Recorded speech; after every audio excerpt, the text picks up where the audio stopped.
ঘূৰিবনে নুঘূৰে চকা ঘূৰিবনে নুঘূৰে কিমান নম্বৰ দিম 10ৰ দেখিলোঁ যে বেছিভাগে আলুগুটি দিছে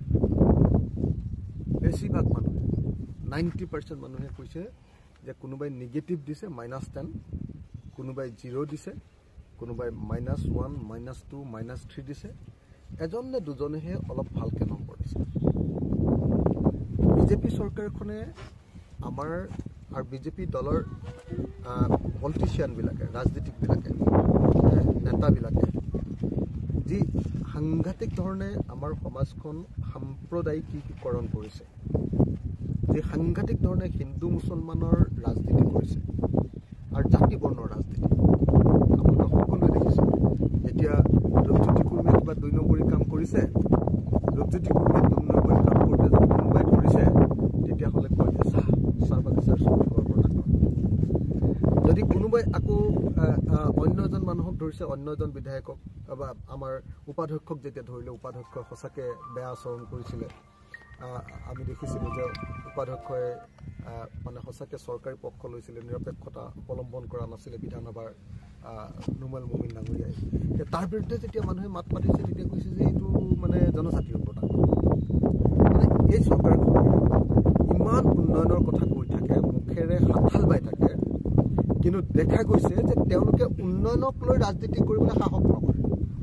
তেওঁলোকে হিন্দু মুছলমানৰ ৰাজনীতি কৰে তেওঁলোকে জাতি বৰ্ণৰ ৰাজনীতি কৰে আৰু তেওঁলোকে কেৱল মিছাৰ কথাৰে ৰাজনীতি কৰিব খোজে সেইকাৰণে ডেফিনেটলি যুৱ প্ৰজন্ম সম্পূৰ্ণৰূপে এতিয়া এই চৰকাৰখনৰ ওপৰত অসন্তুষ্ট সম্পূৰ্ণৰূপে অসন্তুষ্ট সাম্প্ৰদায়িক ৰাজনীতি চাওকচোন মই এজন হিন্দু মানুহ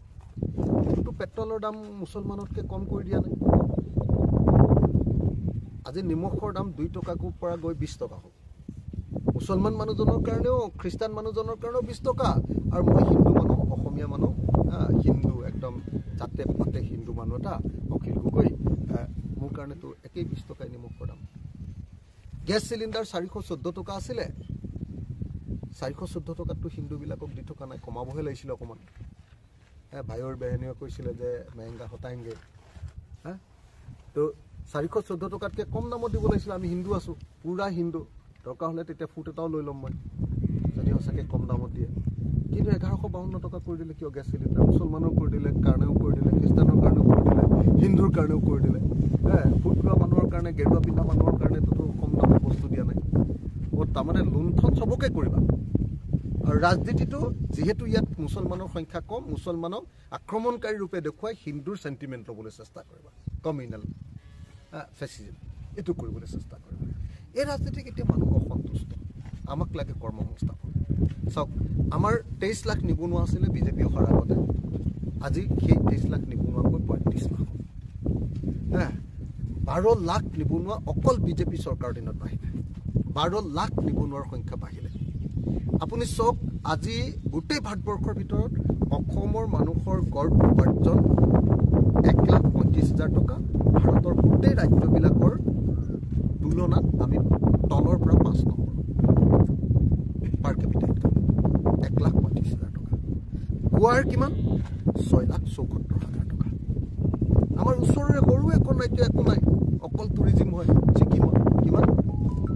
5,84,000 গতিকে এই গোটেইবিলাকে এটা বস্তু প্ৰমাণ কৰিছে যে আপুনি দৰিদ্ৰতাৰ পিনৰ পৰা আমি তলফালৰ পৰা আমাৰ দৰিদ্ৰতাৰ পিনৰ পৰাও মানে আমি 5 নম্বৰ গড় আয়ুস গোটেই ভাৰতবৰ্ষৰ ভিতৰত আটাইতকৈ আমাৰেই কম 67 কেতিয়া গড় আয়ুস কম হয় তেতিয়া মানুহ দুৰ্বল হয় খাবলৈ নাপায় দুখীয়া হয় দৰিদ্ৰ হয় গতিকে এইবিলাকৰ উন্নয়নৰ কাৰণে আজি চাওক আপোনালোকে মানুহক অসমীয়া মানুহক শিকাব লাগিছিলে কি প্ৰফেচনেলিজিম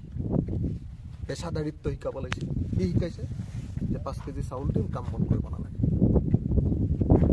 একো কৰিব নালাগে কি কয় প্ৰাইম মিনিষ্টাৰ কিষাণ যোজনা দিম আৰু অৰুণোদয় দিম তোমালোকে কাম বন কৰিব নালাগে মানুহক পেচাদাৰী কৰিবৰ কাৰণে মানুহক এটা জীৱিকা দিবৰ কাৰণে মানুহক কেনেকৈ কাম কৰিব লাগে তাৰ শিক্ষা দিবৰ কাৰণে কোনো ব্যৱস্থা নকৰি কেৱল ভোট বেংকৰ ছাত্ৰ কেৱল ইলেকশ্যন জিকাৰ ক্ষেত্ৰত ছাত্ৰ এই কাম কৰিবলৈ দেখা গৈছে মই আৰু এটা দি দিব পাৰোঁ আপোনালোকক পাইছোঁ এতিয়া কাইলৈ 31 মাৰ্চ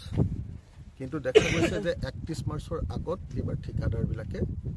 বিল নাপালে আজি আনকি পেঞ্চনাৰসকলেও পেঞ্চন পোৱা নাই আটাইতকৈ ডাঙৰ কথা আপোনালোকে জানি আচৰিত হ'ব যে এইবাৰ PWD ঠিকাদাৰসকলক 15% বিল দিবৰ কাৰণে তেওঁলোকৰ যিমান খৰচ হৈ আছে তাৰ বিল দিবৰ কাৰণে 15% বিল দিবৰ কাৰণে মুখ্যমন্ত্ৰীয়ে নিৰ্দেশ দিছিলে কিন্তু দেখা গ'ল যে কোষাগাৰত ইমান ধন নাই গতিকে 6 পৰা 7% হে বিল দিয়া হৈছে আপুনি ভাবক যে ৰাস্তাৰ কাম কেনেকৈ হ'ব যদি 100 টকা খৰচ কৰি অকল 6 টকা বা 7 টকা বিল পায় গতিকে উন্নয়ন স্তব্ধ হৈ যাব মই নিজে এবাৰ বিধানসভাত এটা প্ৰশ্ন সুধিছিলোঁ যে আমাৰ জল জীৱন মিছন JJMত কিমান ঠিকাদাৰক কিমান টকা বিল দিবলৈ বাকী আছে ক'লে যে 11,000 কোটি টকাৰ বিল দিবলৈ বাকী আছে 11,000 কোটি টকা PWD ডিপাৰ্টমেণ্টত প্ৰায় 8,000 কোটি টকা 19,000 কোটি টকা অকল দুটা ডিপাৰ্টমেণ্টৰ ঠিকাদাৰক দিবলৈ বাকী আছে ৰাজ্যখনত মানে অৰ্থনৈতিক অৱস্থা হিমন্ত বিশ্ব শৰ্মাই একেবাৰে ভাঙি ছিঙি পেলালে কেৱল ঋণ আৰু ঋণ এই বছৰত প্ৰত্যেক দিনাই 100 কোটি টকা এপ্ৰিলৰ 1 তাৰিখৰ পৰা প্ৰত্যেক দিনাই 100 কোটি টকাকে ধাৰ ল'বলৈ সিদ্ধান্ত কৰিছে 365 দিনত 365 কোটি টকাৰ ধাৰ 3,650 কোটি টকাৰ ধাৰ তাতকৈ বেছিয়ে ল'বগৈ সেইটোতো টাৰ্গেটহে তাতকৈ বেছিকৈ ল'ব গতিকে চৰকাৰখনে বিজেপিয়ে হিমন্ত বিশ্ব শৰ্মাই বহুত ডাঙৰ ডাঙৰ কথা কৈ থাকে যে ভাৰতবৰ্ষৰ ভিতৰত অসমক 1 নম্বৰ ৰাজ্য কৰিব শ্ৰেষ্ঠ ৰাজ্য কৰিব শ্ৰেষ্ঠ ৰাজ্যটো বাদ দিয়ক পৰিস্থিতি এনেকুৱা যে ঠিকাদাৰক বিল দিব নোৱাৰে পৰিস্থিতি এনেকুৱা যে পেঞ্চনাৰসকলক পেঞ্চন দিব নোৱাৰে বৃদ্ধ পেঞ্চন দিব নোৱাৰা চৰকাৰ 150 টকাৰ বৃদ্ধ পেঞ্চন দিব নোৱাৰা চৰকাৰ নিৰ্বাচনৰ কাৰণে ধাৰ কেইটামান আনে সেই ধাৰকেইটাৰে পেঞ্চন দিয়ে সেই ধাৰকেইটাৰে দৰমহা দিয়ে সেই ধাৰকেইটাৰে প্ৰজেক্ট এটা আৰম্ভ কৰে তাৰে আধা থাকেগৈ আধা নহয়গৈ এই কাৰবাৰ এতিয়া চলি আছে গতিকে অসমৰ অৰ্থনৈতিক অৱস্থা ভয়ংকৰভাৱে বেয়া মই আপোনালোকক সকলো সংবাদ মাধ্যমক আহ্বান জনাইছোঁ এই কথাবিলাক প্ৰচাৰ হ'ব লাগে এই কথাবিলাক কান্দিব লাগে এই কথাবিলাক মানুহক বুজাব